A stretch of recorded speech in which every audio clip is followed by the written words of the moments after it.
இடம் மாறி இருந்தால் நல்லா இருக்கும்.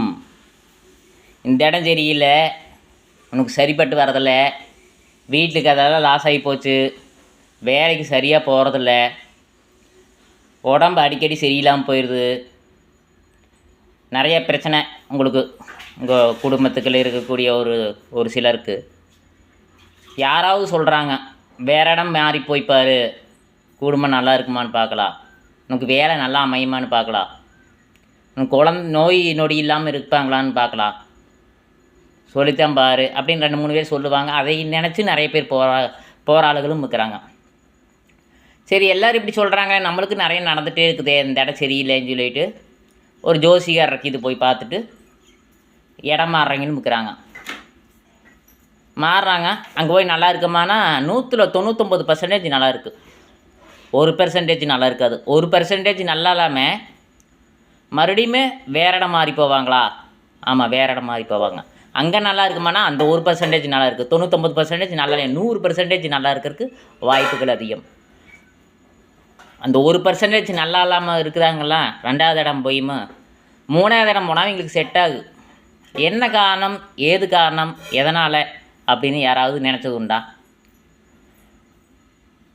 கால சூழ்நிலை, கால தட்பவெப்பநிலை, இயற்கையின் மாறுபாடு, இயற்கையால் நடக்கிறது, இல்லை ஒரு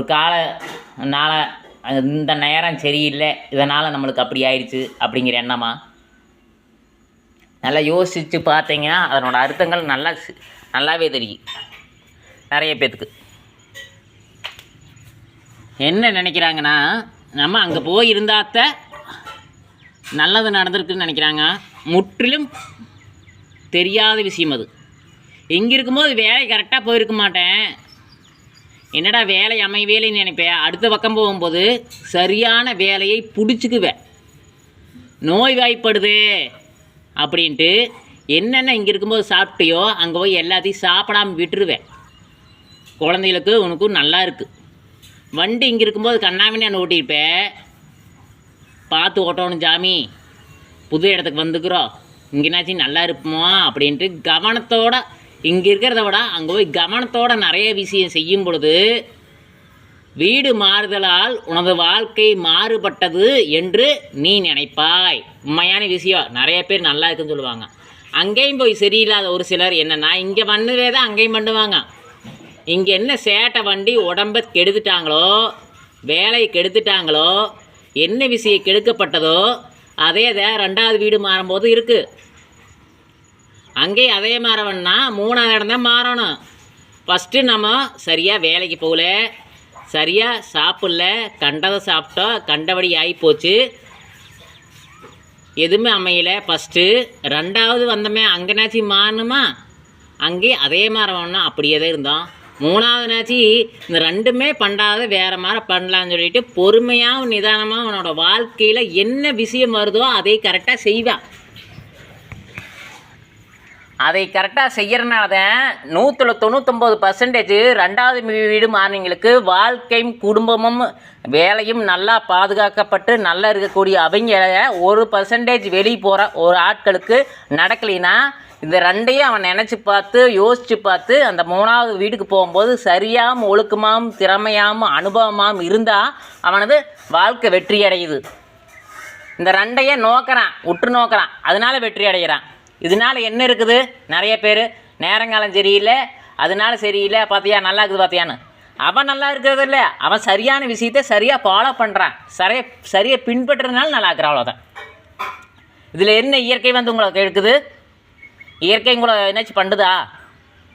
இயற்கை ஒன்றுமே பண்ணுறதில்ல, நம்ம பண்ணுறோம். இயற்கை இருக்கும் இடத்தில் இருக்கும், மரமோ செடியோ எல்லாமே இருக்கிற இடத்துல இருக்குது. காற்று வீசுது, மனுஷனுக்கு காற்று அது இயற்கை, நம்மளுக்கு இயற்கையாக கொடுக்குது, சரிங்களா? அதிகமாக வீசுதுன்னா இந்த சுற்றுச்சூழல்கள், மரங்களோட வேகத்தன்மை, இயற்கையின் சூழல், இதனால் மழை பெய்யுது, சரிங்களா?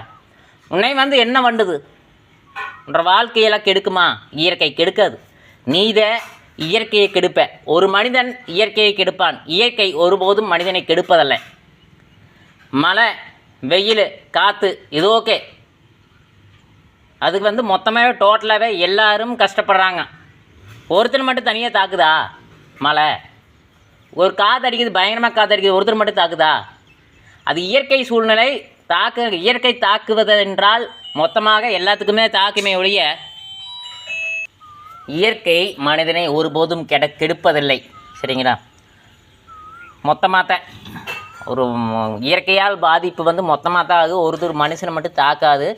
மனிதன் கெடுவதற்கு மனிதனே காரணம்தான். மனிதன் வாழ்க்கை நல்லா இல்லாததுக்கும் மனிதனே தான் காரணம். அவன் வேலை நல்லா இல்லாததுக்கும் அவனே தான் காரணம். அவன் நோய்வாய்ப்படுறதுக்கும் அவனே தான் காரணம். கரெக்டுங்களா? ஒரு சூழ்நிலை ஒருத்தங்கிட்ட போய் பேசுகிறேன், அவனே ஒருத்தன் வந்து வம்பில் வரவன் வந்து பேச மாட்டான். நீங்கள் போய் பேசும்போதே பேசுவேன். ரொம்ப அதிகமாக நட்பாக வரும்போது உங்களோட காசு பிடுங்கப்படுறதும் உங்களால் தான், ஒரு மனிதரால் தான் காசு பிடுங்கப்படுது. சரிங்களா? நீங்கள் இருக்கிற வீட்டில் சரியாக கரெக்டாக இருந்தால் அந்த வீடு உங்களுக்கு ராசியாக தான் இருக்குது. அடுத்த வீடு போகணுங்கிற அவசியம் கிடையாது. எல்லோரும் சொல்லணுங்கிற அவசியம் கிடையாது. ஜோசிகாரன் சொல்லணுங்கிற அவசியம் கிடையாது. நீங்களாக உங்களோட வாழ்க்கையை கெடுத்துக்கிறீங்க. 2வது வீடு போனால் நல்லா இருக்குது, 3வது வீடு போனால் நல்லா இருக்குங்கிறத சிஸ்டமேட்டிக்காக ஒரு வேலைக்கு ஒரு 15,000 சம்பளம்னா 15,000 ரூபா சம்பளத்துக்கு சரியாக நீங்கள் வேலைக்கு போகணும். அதுக்கு தகுந்த கமிட்மெண்ட் வைக்கணும். குழந்தைகளுக்கு உண்டான விஷயம் பண்ணோன்னா உங்களுக்கு ஒரு பகுதி நேர வேலையாக ஏதோ ஒன்று எடுத்துக்கணும். கடன் வாங்காமல் இருக்கணும்னா சில கமிட்மெண்ட்கள், சில வீட்டு பொருட்கள் வாங்கலாம் தாராளமாக, தப்பு கிடையாது. அந்த பொருட்கள் வாங்குகிற அளவுக்கு உங்களுக்கு கெப்பாசிட்டி இருக்கணும். இந்த கெப்பாசிட்டி இருந்தால் அதை வாங்கணும். கடன் வாங்கணும், குழந்தைகளை படிக்க வைக்கணும். கடன் வாங்கினா தான் வாழ முடியும் அப்படிங்கிறது வேறு. கடன் வாங்கினா வாழ முடியும், ஓகே. அதை வாங்கி கட்டுறதுக்கு உங்களுக்கு வேலை இருக்கணும், ஒரு பார்ட் டைமாக இருக்கணும், உங்கள் வீட்டில் சப்போர்ட் பண்ணணும். அப்போ தான் அதை கட்ட முடியும். நீங்கள் 2வது வீட்டுக்கு போனீங்கன்னா அதே தான், உங்களுக்கு தனியாக காசு கொட்டாது. நீங்கள் இங்கே இருக்கிறத விட அங்கே கொஞ்சம் பெட்டராக இருப்பீங்க. முதல் நடந்த தவிர நம்ம அதே மாதிரி நடத்தக்கூடாதுங்கிறக்க வேண்டி 2வதுல ரொம்ப கவனமாக இருக்கும்போது இதை விட அது பெட்டராக இருக்குது. அவ்வளோதான் விஷயம், வேறு எதுவும் கிடையாது.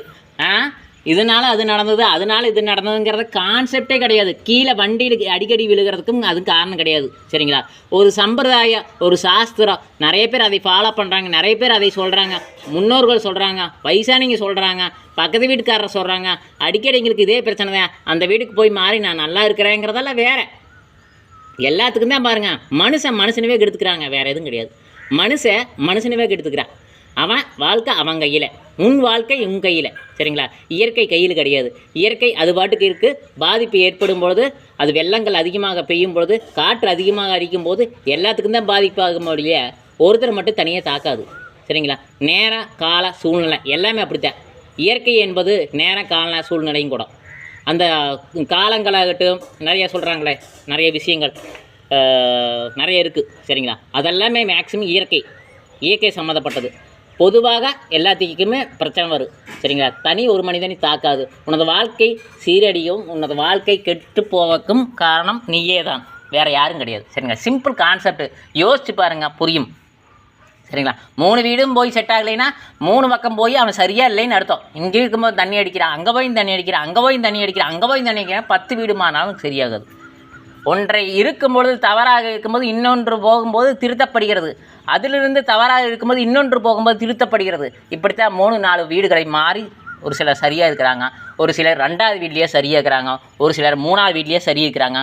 முதல் செய்த தவறை 2வது செய்வதில்லை, 2வது செய்த தவறை 3வது செய்வதில்லை. இப்படித்தான் மனிதன் அவனை திருத்தப்படுகிறான், அவனுக்குள்ளே திருத்தப்படுகிறான். ஓகே, அவ்வளோதான். பிடிச்சிருந்தா கண்டிப்பாக ஷேர் பண்ணுங்கள்.